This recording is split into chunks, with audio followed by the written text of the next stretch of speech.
anyone can have a podcast nowadays, says my girlfriend right before this podcast. So kudos to her for being a shitty girlfriend. Manchild Talk number 5. All right, I'm trying something new. I'm gonna talk about just combat sports and try to keep it short. The last couple of them have been half an hour, and I'm gonna try to keep it to like 10 to 15 minute. Not talk about food, not talk about random shit. So let's jump into it. Breaking news. According to my girlfriend, who is laughing next to me, UFC 233 is actually no longer happening in Anaheim on January 26, 2019, according to Brett Yokomoto. He said, according to my girlfriend too, who wants credit, he said the pay per view will change to another date, so 2019 will still feature the same amount of pay per views as originally planned. Odd, I'm not sure what happened, but as long as we get the same amount of pay per views, do we really care? Also, this is not really breaking news, but Lee and Iaquinta #2 is happening on December 15th, guys. 3 days from now, this weekend. Last fight, I think they met in 2014, and Al won by unanimous decision. And it was a pretty clear-cut decision win. I'm gonna post a link on here. UFC posted a full fight, so we get to enjoy all that. Decide for yourself how much they each got better. I think Lee was arguing that he's a lot better fighter since then. I mean, he did fight notably really good guys, and Al, I don't think has fought that much since then. Obviously, that Khabib performance was pretty stellar. Also, on the BJJ side, Nicky Ryan just strangled Imanari, which is insane because the dude is 17 years old. Just strangled the fuck out of Imanari, who's a BJJ legend. I know, I saw it. I feel like that jaw in strangle that Khabib did on Conor and Nicky Ryan did on Imanari is one of the least used move in sparring slash competition because I feel like it's right there.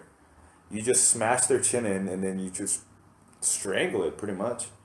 And I feel like you should be able to hit it because one of my biggest issues in when I take the back is that people are so good at protecting their neck, and it's just it's if the guy's good, it's so hard to get a rear naked choke, even the short one with the short choke.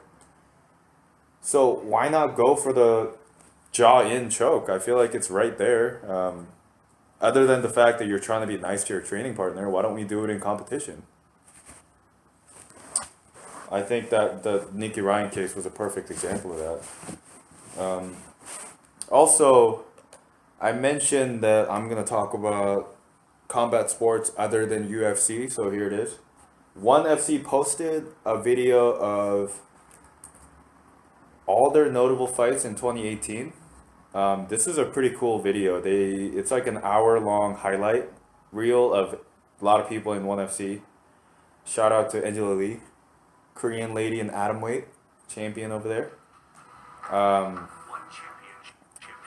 Yeah, the video that you guys are hearing is the video.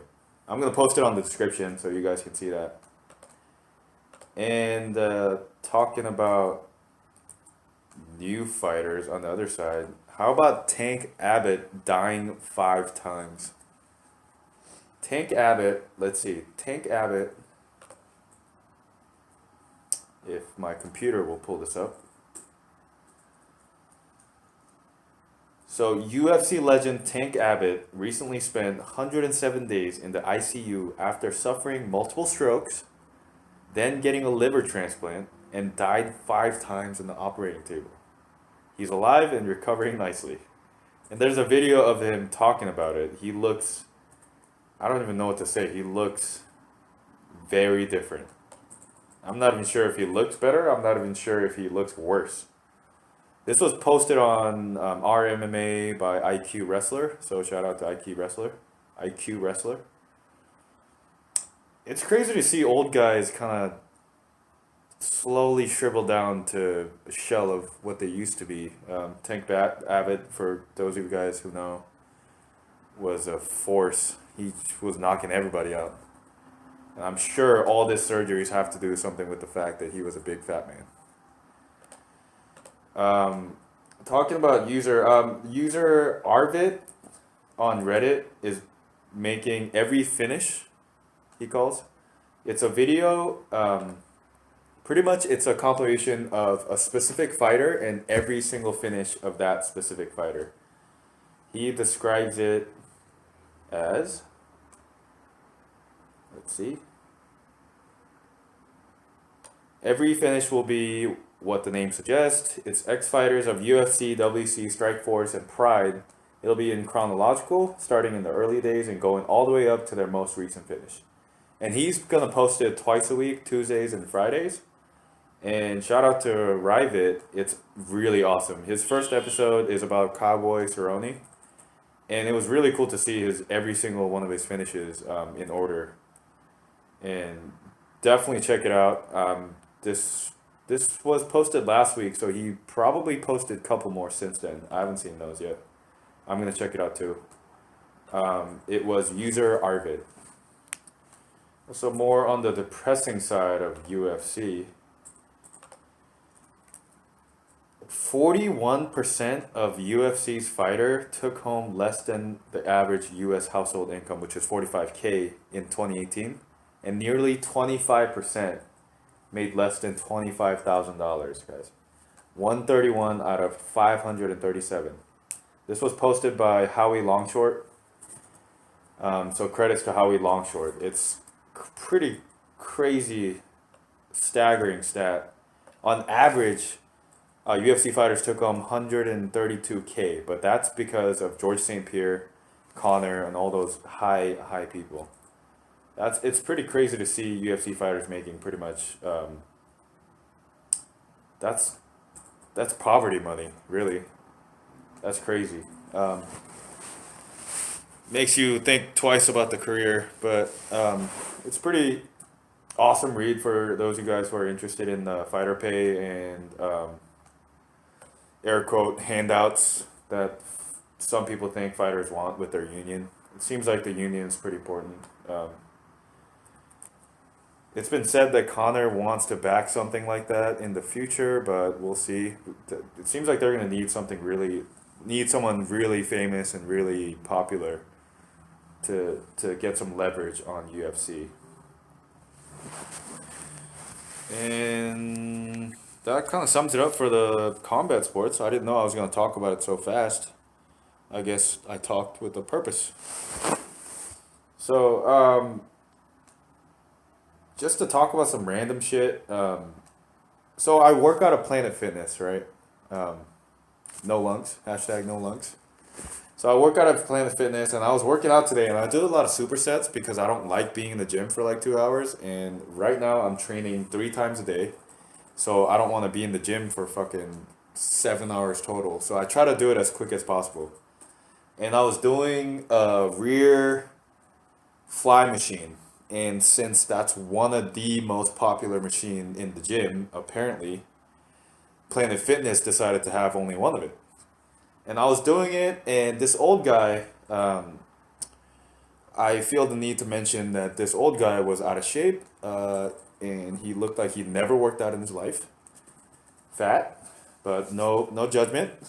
Okay, this dude comes up to me while I was doing my set, during my set, says how much time do you have left on there? And I say, 1 set left. And he says, again, how many do you have left on there? And I literally put my finger up and I say, 1 set left. And I stare at him.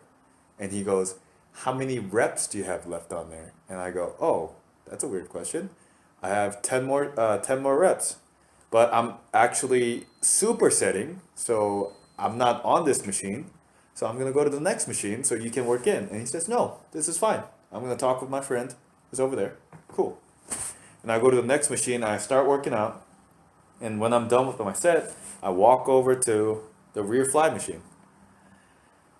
This dude is on it, I think it was like 15 pounds. I'm not hating on the weight, but it was like 15 pounds. And he continues to do it for about 50 reps, no exaggeration, 50 reps, and watches me waiting for it. And he, as soon as he's done with the set, he looks away and not makes eye contact. So I walk up to him and I say, "Hey, could I finish my set?" And he goes, "No, you can't." And I say, "Why? Could I finish my set really fast?" And he says, "No, I plan to be on this for the next 10 minutes. You can't use it."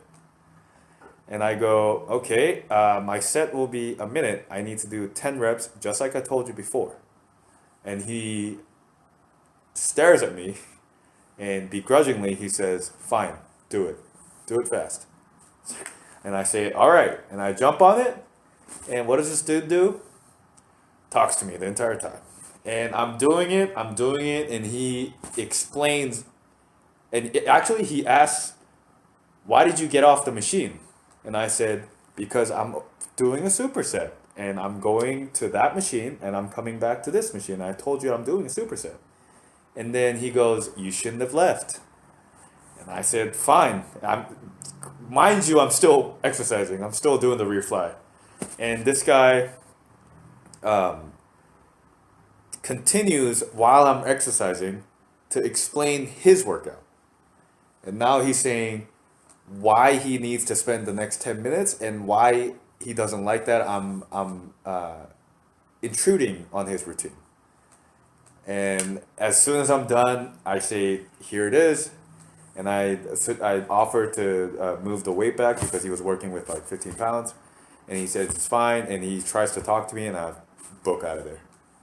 That was one of my weirdest experiences in the gym. Shout out to old man with the glasses, out of shape old man and playing the fitness in Syracuse. Good for you. You do you. And this is the first time my girlfriend's hearing the story, and she is enjoying the story. It reminds me of the guy in Boston when we were petting the goat. Oh my God. He was like, "You might want to wash your hands afterwards." Like, I've never pet a goat before in my life, and I just don't know how people get like that. Yeah. Like, what would make you want to go up to a person and say something like that? Like the whole giving advice to strangers, it's like the weirdest. Or just like, I don't know. I just like what makes a person like that. I Yeah. always wonder every time. Like, that's just weird. Yeah, it's really weird. To tell you guys a story, so we went to, where was it? It was Plymouth. It was Plymouth, right? Yeah. So it was Plymouth, and we went to this. It was like early settler. It's the Pilgrim Plantation. Oh yeah, that's right. Pilgrim Plantation. We went to it. It's really cool. If you guys are in the area, definitely check it out. It's really Just cool. Not when the kids are there. Yeah, we went on Peak. We went Thanksgiving week on the Monday of Thanksgiving week, so all the kids were still in school, and that's obviously Yeah. like peak school trip time. So Yeah. there was just people everywhere. It was literally 10 school buses full of kids. No, there was more than that. Maybe 20. Full of kids. I'm not even exaggerating. Full of kids everywhere. Ranging from like, I don't know, like 6 to like 15. Yeah, it was. It was insane. And But shout out to those parents. Though. Shout out to There the was parents. Very little, like, there was like one parent to a group of 5 or 6 kids. So. Yeah. I definitely. That's how I know I don't want kids right now. Because it's rough. Anyway, but we were there, and then they set this plantation out just like how the Pilgrims had it, and there was this part where it's almost like a petting zoo, and one of the houses that they set up, air quotation mark, had like a backyard where they had goats. Sheep. It was sheep, goats, whatever, and I was touching a goat, right? Yeah. And I was petting this goat, and I don't look that young. I look younger, but I look 20s. I know I'm Korean, and Korean people look younger than they're supposed to, but I like I'm in 20s, and my girlfriend looks like she's in 20s. So I reach over, and I rub this adorable little goat who loves me, who just enjoying the chin scrubbies, right? And I see this dude in the corner of my eye just staring at me. I'm like, all right, that's fine. People stare at me all the time. I'm a bigger Korean dude. It's fine. And after I'm done scratching the goat, we're like talking about the goat, and we're like trying to walk away. And this old dude, he's not even that old actually. He's like 40 years old. No, he was definitely like older than that. Okay, He like was probably 50. in his mid 50s. And his with his wife like comes in between my girlfriend and me, like pushes his head into my ear, So weird. and he pretty much whispers, you might wanna wash your hands after that. And I laugh, right? I thought he was joking. And he all dead serious. He goes, you never know. You never know what they touch. You never know what's gonna be on them. And he like I could tell he wasn't joking. I could tell he wasn't like he was obviously trying to be nice, like giving me advice, but like I thought I kind of brushed it off initially, but it obviously pissed my girlfriend off. And then we were talking about it, and as we were talking about it, I got madder and madder. Yeah, it just bothered me because like I grew up around animals. Like I know, I mean, though they're caring for their animals as we cared for our farm animals. I know what to do around animals. Yeah. I'm also not 5. Like Yeah. I know to wash my hands after I touch a strange animal. Yeah. But this is a place that's interactive. It's like a petting zoo basically. Like Yeah. And mind you, this dude was wearing like a button-down shirt with like dress pants and like dress shoes at like a plantation. yeah, Just- it was like going to like the. I mean, it was like there was dirt and like it was outside. Yeah. Basically. Like It's just like we just had to go to dinner. what makes you think a mid-20s dude never touched a goat before, or the fact that you felt it was necessary to tell a mid-20s dude to wash his hands? A grown-ass man telling another grown-ass man to wash his hands because you don't know what's on their cheeks. It wasn't even his cheek. It was like his nose. Yeah, it's like his nose. It was just, I don't know. It was just people with their advices and like talking to strangers about weird stuff. I seem to get it a lot. I seem I to get it attract worse. all those people. I don't know what it is. Maybe I'm very friendly looking. My girlfriend is the same too. A lot of strangers talk to her Yeah, like about the weird guy stuff. At Walmart. Yeah, exactly.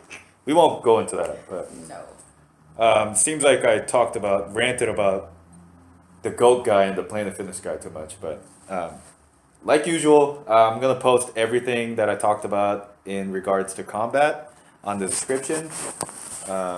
Definitely check out every finish and that article by HowieLongShort. Every finish was done by Ryvit. So that is it for today. I'm keeping it short. Tell me if you guys like it better this way.